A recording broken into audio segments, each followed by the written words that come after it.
Hello everyone, स्वागत है आपका अभी क्लासेस में। और मैं अजीत कुमार आज आप सभी को बताऊंगा कि जेनेवा कन्वेंशन क्या है, क्या इसका महत्व है और ये किस प्रकार से लागू हुआ।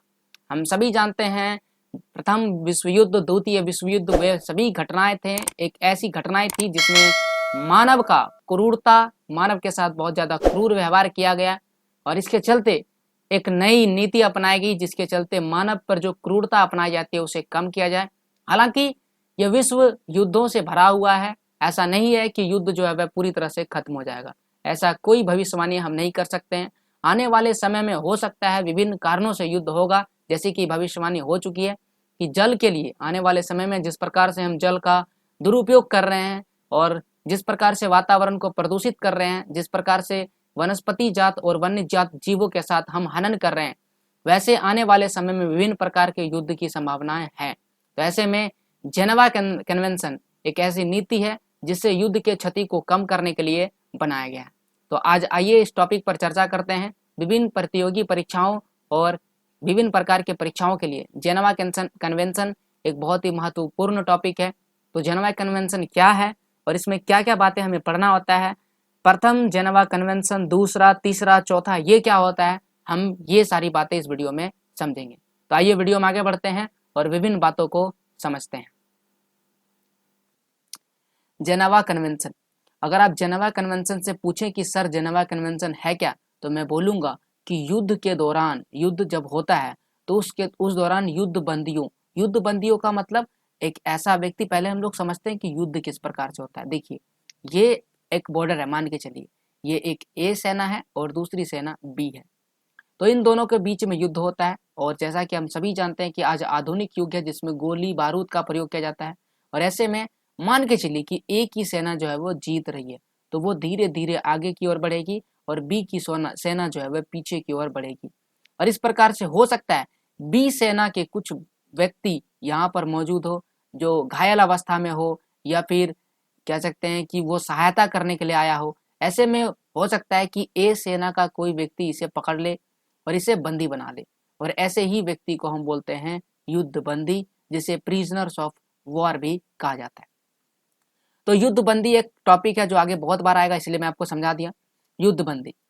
इसके साथ साथ अन्य बहुत सारे लोग वहां पर मौजूद होते हैं, जैसे कि कुछ लोग कह सकते हैं स्वास्थ्य कर्मी होते हैं जो स्वास्थ्य सुविधाएं उपलब्ध कराते हैं, कार्यकर्ता जो होते हैं, सहायक कर्मी होते हैं, हो सकते हैं वहां आसपास कुछ नागरिक भी हो या घायल व्यक्ति, बीमार व्यक्ति। इन सभी के अधिकार की रक्षा करना है, यानी इनके साथ बुरा बर्ताव नहीं करना है, इनके अधिकारों की रक्षा करना है, और इसके लिए ही जेनेवा कन्वेंशन की शुरुआत की गई। जेनेवा कन्वेंशन यानी जेनेवा संधि जो भी है उसमें, और उनके इसके जो प्रोटोकॉल है उसका मुख्य मकसद यही है कि अंतर्राष्ट्रीय स्तर पर मानवीय मूल्य जो है उसकी रक्षा की जाए। यह एक अंतर्राष्ट्रीय कानून है, आप इस तरह समझ सकते हैं, जिसके अंतर्गत युद्ध के प्रभावों को सीमित करने और युद्ध बंदियों के अधिकारों की संरक्षण की कोशिश करता है। यानी कम से कम युद्ध की क्षति हो उसको सीमित करने का प्रयास करता है और संरक्षण करने का प्रयास करता है। ये जेनेवा कन्वेंशन की मुख्य बात है। अब आपके मन में प्रश्न आता है कि जेनेवा कन्वेंशन की बात कहां से आई, ये हमें समझना होगा। तो जेनेवा कन्वेंशन की बात वर्ल्ड वॉर 1 से, यानी कि प्रथम विश्व युद्ध से ही आ रहा है, जिसमें हेनरी एक व्यक्ति है जिन्होंने प्रथम विश्व युद्ध में जब दौरा किया, उनके जो क्षति देखा, जो मानव के साथ क्रूरता देखा, इनको बिल्कुल भी बर्दाश्त नहीं हुआ और उन्होंने रेड क्रॉस सोसाइटी का गठन किया। ये पहली पहल थी जो जेनेवा कन्वेंशन का पहला रूप आप कह सकते हैं। वैसे रेड क्रॉस अभी एक अन्य कह सकते हैं रूप है, पहले इसका क्रॉस चिन्ह था, फिर इसके प्रतीक चिन्ह पर कह सकते हैं अलग अलग प्रश्न उठे तो इनके प्रतीक चिन्ह को बदला गया। तो प्रतीक चिन्ह का एक अलग मुद्दा है, आप ये भी याद रखिएगा कि रेड क्रॉस का ये लाल रंग में क्रॉस चिन्ह था जिसमें बहुत सारे सवाल खड़े हुए, तो इसको बाद में बदला गया। अब देखिए, जेनेवा कन्वेंशन में 4 संधियां हैं एवं 3 अतिरिक्त प्रोटोकॉल भी उसमें जोड़ा गया है। इसमें क्या क्या बातें कही गई, इसमें मुख्य रूप से युद्ध बंदियों को कुछ अधिकार प्रदान किया गया है, और ये अधिकार प्रदान करता है, और इसका मकसद ये है कि मानवीय जो मूल्य है और युद्ध के दौरान जो है इसको बनाए रखना, यानी कि मानव का जो अधिकार है, मानव का साथ क्या व्यवहार करना चाहिए, क्योंकि वो एक मानव है, वो उनके साथ गलत व्यवहार नहीं करना है। तो इन्हीं को रक्षा करने के लिए ये संधियां क्या की गई है, बनाई गई है, ये प्रोटोकॉल का निर्माण किया गया है।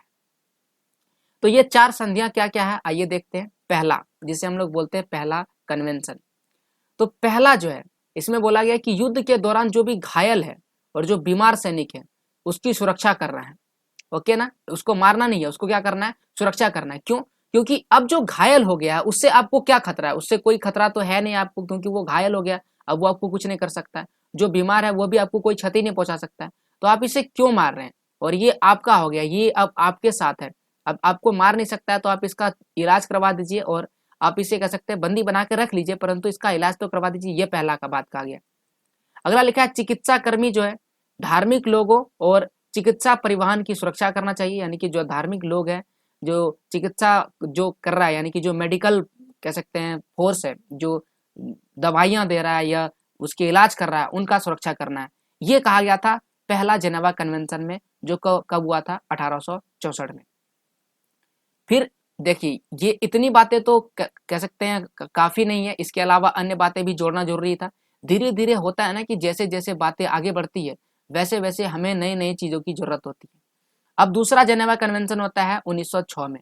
1906 में बोला जाता है कि जो समुद्र युद्ध है, जो समुद्र में होने वाला युद्ध है, उससे जुड़े प्रावधान में शामिल किया गया, यानी कि उससे भी कुछ बातें जोड़ा गया कि समुद्र में किस प्रकार से युद्ध होगा, समुद्र में किस प्रकार से घायलों, बीमारों और जलपोत वालों जो सैन्य कर्मी है उनके साथ किस प्रकार से व्यवहार करना है और उनका किस प्रकार से रक्षा करना है और उनके अधिकारों की रक्षा करने के लिए इसके विषय में बोला गया।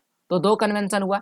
पहला हुआ 18 कह सकते हैं 1864 यानी 1864 में हुआ, और दूसरा जो है 1906 यानी कि 1906 में हुआ। तो इस प्रकार से 2 संधियां हो गई। अब आइए हम लोग तीसरे पर विचार करते हैं। तीसरी जो संधि है इसमें कहता है कि जो कैदी है, ओके ना, युद्ध के कैदियों यानी कि युद्ध बंदियों जिसको कह सकते हैं, उस पर लागू होता है ये कन्वेंशन। और इस कन्वेंशन कब हुआ था? ये कन्वेंशन हुआ था 1929 में।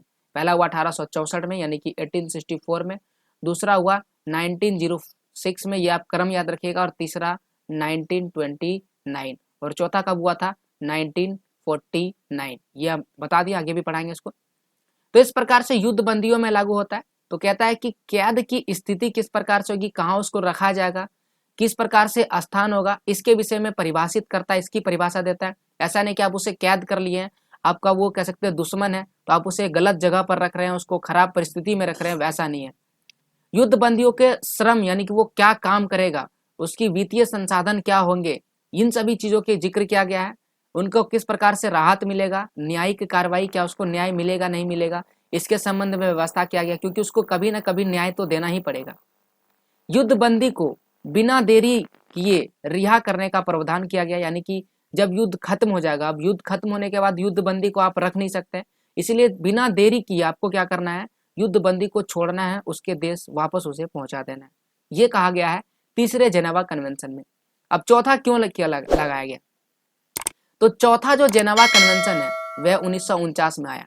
1939 यानी कि 1939 से 1945 यानी कि 1945 तक सेकेंड वर्ल्ड वॉर WW2 दूसरा विश्व युद्ध, जिसे द्वितीय विश्व युद्ध कहते हैं, वो चला।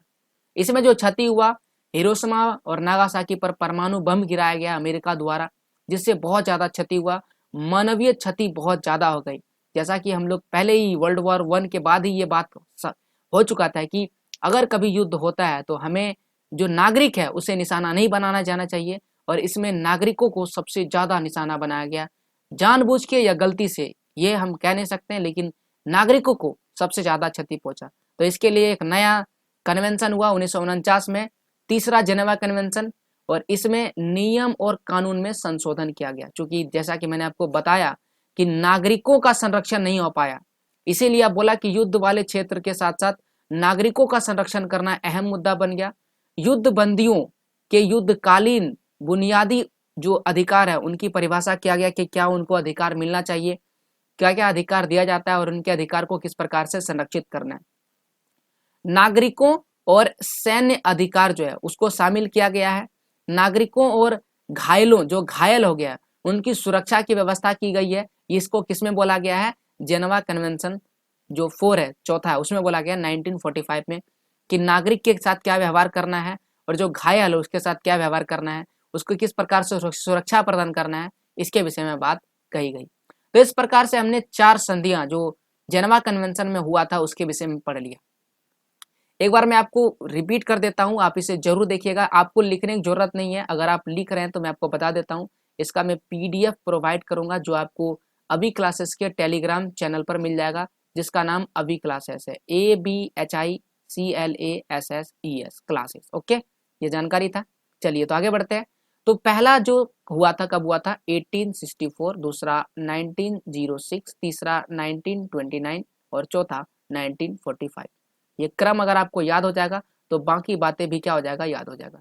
इन तीनों में कह सकते हैं संधि हुआ था, यानी कि इन सभी संधियों में, इन सभी कन्वेंशन में बातें कही गई थी, और ये चौथा, इसमें कुछ बातें जोड़ा गया था और इसमें संशोधन किया गया था। बहुत ही आसान है। और सबसे इंपॉर्टेंट आपको याद रखना है ये जो तीसरा है, ओके ना, तीसरा, इस तीसरे में कह सकते हैं युद्ध बंदी के विषय में ज्यादा बात किया गया था, और ये दूसरा है, इस दूसरे में समुद्र युद्ध की, यानी कि समुद्र में किस प्रकार से युद्ध होगा उसके विषय में बोला गया था। तो ये बातें भी आपको साथ ही साथ याद रखना है। तो इस प्रकार से ये था जेनेवा कन्वेंशन। अब आगे जो बातें निकल कर आती है उस पर चर्चा करते हैं। 1949 में जेनेवा कन्वेंशन बना, लेकिन इसे लागू किया गया 21 अक्टूबर 1950, यानी कि 21 अक्टूबर 1950 को लागू हुआ। अब जिस समय यह लागू हुआ था 1950 में, उस समय 74 देश इस पर सहमति हुए और 74 देश शामिल हुआ। 1960 में 48 देश और इसमें जुड़ गए, ओके ना, 74 में प्लस कर दीजिए 48। 1970 में 20 देश और जुड़ गए, 1980 में 20 देश और जुड़ गए, 1990 में 26 देश और जुड़ गए। यानी कि इस अंतराल में कह सकते हैं, ऐसा नहीं कि 1990 में ही आके जुड़ा है, यानी इस अंतराल में 10 साल के अंतराल में 1960, 1970, ओके ना, 70 से फिर 80 में 20 देश प्लस हो गए, फिर 80 से 90 के अंतराल में 26 देश प्लस हो गए, जुड़ गए, और 2000 यानी कि 21वीं सदी की शुरुआत होते होते 7 देश और ज्यादा जो है इसमें जुड़ गए। इस प्रकार से अगर आप टोटल ऐड करेंगे तो 194 कंट्रीज जो है अभी जेनेवा कन्वेंशन पर सहमत है, और उनको लगता है कि आने वाले समय में अगर युद्ध होता है तो हमें इस प्रकार से युद्ध करना चाहिए। तो ये भी आपसे पूछा जाएगा कि कितने देश हैं, तो 174 देश शामिल है जेनेवा कन्वेंशन में वर्तमान में। आने वाले समय में और भी देश जुड़ेंगे तो और भी संख्या इसमें इजाफा हो सकता है। बीच बीच में आप इसे गूगल करते रहिएगा। आगे बढ़ते हैं और बात करते हैं कि जेनेवा कन्वेंशन है क्या। अगर आप हमसे पूछें कि जेनेवा कन्वेंशन है क्या, इन सभी बातों को पढ़ने के बाद, तो मैं बोलूंगा कि कुल मिलाकर जेनेवा कन्वेंशन युद्ध की बर्बरता, युद्ध से जो बर्बाद होता है, युद्ध से जो क्षति होता है, और दुनिया को बचाने की एक कोशिश है। साथ ही साथ हर परिस्थिति में मानवीय मूल्य, यानी कि परिस्थिति चाहे कोई भी हो, लड़ाई हो रहा है, झगड़ा हो रहा है या गोलियां चल रही है, हर परिस्थिति में मानव को बचाना हमारा पहला कर्तव्य हो जाता है। मानव को बचाने का मतलब मानव के मूल्यों को बचाना, ये नहीं कि मानव के साथ भेदभाव करना, उनको बरकरार रखना है। और इस दिशा में ये एक महत्वपूर्ण कदम है जेनेवा कन्वेंशन। देखिए, अगर कोई देश किसी दूसरे देश के साथ गलत व्यवहार करता है तो आने वाले समय में इन दोनों के बीच में क्या हो जाता है, एक अलग बर्ताव हो जाता है, एक हीन दृष्टि उत्पन्न हो जाती है, और ये सबसे खतरनाक चीज हो जाती है। आने वाले कई दशकों तक, कई शताब्दियों तक इन दोनों में बहुत ही क्रूर संबंध हो जाता है, और ये क्षति पहुंचाता है कहीं न कहीं विश्व को। इसीलिए हमें मानवीय मूल्य को बरकरार रखना चाहिए। जो गिरफ्तार सैनिक है, जो घायल लोग हैं, उनके साथ कैसा बर्ताव करना चाहिए और उसको लेकर क्या बातें होनी चाहिए, ये सारे दिशा निर्देश दिए गए हैं जेनेवा कन्वेंशन में। तो क्या दिशा निर्देश दिए गए ये हमको जानना जरूरी है, क्योंकि अभी तक मैंने आपको सिर्फ बताया युद्ध बंदियों के साथ व्यवहार करना चाहिए, लेकिन कैसा व्यवहार करना चाहिए, आइए उस पर चर्चा करते हैं। तो सबसे पहले कहता है कि युद्ध बंदियों के अधिकार, क्या अधिकार है और उनके अधिकार को किस प्रकार से रक्षा किया जाता है। प्रिजनर्स ऑफ वॉर, जिसे युद्ध बंदी कहते हैं, उनके क्या अधिकार है। युद्ध के क्षेत्र में घायलों की उचित देखरेख होनी चाहिए, आम लोगों की सुरक्षा होनी चाहिए, उसे किसी प्रकार की क्षति नहीं होनी चाहिए। युद्ध कालीन में युद्ध बंदियों को बुनियादी अधिकार की परिभाषा मिलनी चाहिए। नागरिक और सैन्य अधिकार दोनों शामिल किए गए हैं किसमें, जेनेवा कन्वेंशन में। अगर आप युद्ध बंदियों के साथ बर्बरतापूर्ण व्यवहार करते हैं तो वो बिल्कुल ही गलत है। बर्बरतापूर्ण व्यवहार नहीं होना चाहिए। युद्ध बंदियों के साथ अमानवीय बर्ताव भी नहीं होना चाहिए। जिस प्रकार से मानव के साथ व्यवहार होता है उस प्रकार से होना चाहिए। किसी प्रकार का परिताड़ना नहीं करना चाहिए। ऐसे नहीं कि आप उससे जानकारी हासिल करने के लिए, पूछने के लिए बहुत ज्यादा मार रहे हैं, पीट रहे हो, उनके साथ गलत व्यवहार कर रहे हैं, उनको पड़ताल रहे हैं, तो ये नहीं होना चाहिए। इस पर भी रोक लगाया गया है। किसी भी तरह का भेदभाव नहीं होना चाहिए, जाति धर्म लिंग इन सब के आधार पर किसी भी प्रकार का भेदभाव नहीं होना चाहिए। कानूनी सुविधा मुहैया करानी चाहिए। युद्ध बंदियों को डराया या धमकाया नहीं जा सकता है, ये सारी बातें कही गई है। आगे कही है अपमानित भी नहीं करना है, यानी कि उनको अपमान कर रहे हैं ये भी आपको नहीं करना है, ये भी नहीं कर सकते हैं। आप उनसे क्या क्या जानकारी हासिल कर सकते हैं, आप उनका नाम पूछ सकते हैं। सैन्य पद, चूंकि सेना ही लड़ाई करने जाती है तो सैन्य कौन से सेना के पद पर है ये पूछ सकते हैं। उनका क्या नंबर है, आप ये सारी जानकारियां पूछ सकते हैं। उनसे कौन जाति है, किस धर्म से संबंध रखता है, उनका जन्म कहाँ हुआ है, ये सारी बातें आप नहीं पूछ सकते हैं। युद्ध बंदी किसी भी खतरे की चपेट में ना आए, इन सभी चीजों के इनको नजर में रख के ये बात कही है। अगर आप उनसे जाति धर्म के विषय में पूछेंगे तो हो सकता है कि उस देश में जाति धर्म को लेकर के या जन्म को लेकर के कुछ बात विवाद हो जाए और इस प्रकार से युद्ध बंदी पर खतरा खतरा खतरा आ जाए। इस खतरे को देखते हुए ये सारे सवाल आप उनसे नहीं पूछ सकते। अब जेनेवा कन्वेंशन में जो अनुच्छेद 3 है वो एक महत्वपूर्ण अनुच्छेद है। इसमें क्या कहा जाता है ये देखना जरूरी है। तो कहता है इसमें क्या क्या बातें कहा जाता है, घायल होने पर अच्छे तरीके से व्यवहार करना है। ओके, उचित खाना पीना भी आपको दिया जाना चाहिए, यानी कि आप उसे गलत खाना पीना दे रहे हैं। कोई बीमार है तो बीमार में हो सकता है ना उसे ज्यादा प्रोटीन की जरूरत होती है तो उस तरह का खाना आपको देना पड़ेगा। हर तरह की देखभाल करनी चाहिए, अगर उसे देखभाल की जरूरत है तो देखभाल करनी चाहिए। युद्ध खत्म अगर हो जाता है तो उसे रिहा कर देना चाहिए। रिहा कर देना मतलब उसे छोड़ देना चाहिए।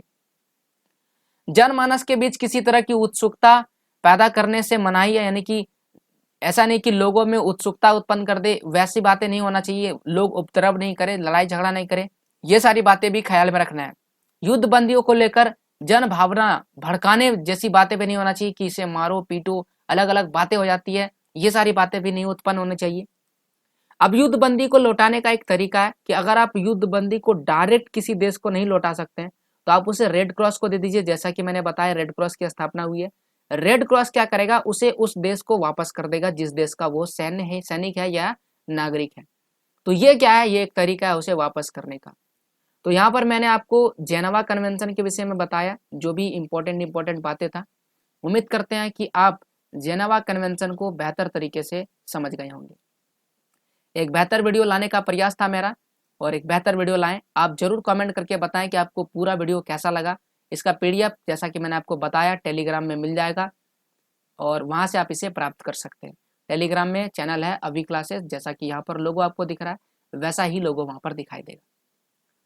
तो कैसा लगा वीडियो आप लाइक करके बताइए, कमेंट जरूर कीजिएगा, और अगर आपको पसंद आया तो अपने दोस्तों को व्हाट्सएप पर शेयर करें और ऐसे बेहतर वीडियोस के लिए मेरे चैनल को सब्सक्राइब करें। तो मैं अजीत कुमार विदा लेता हूं आपसे, अगले मिलते हैं आने वाले वीडियोस में। धन्यवाद।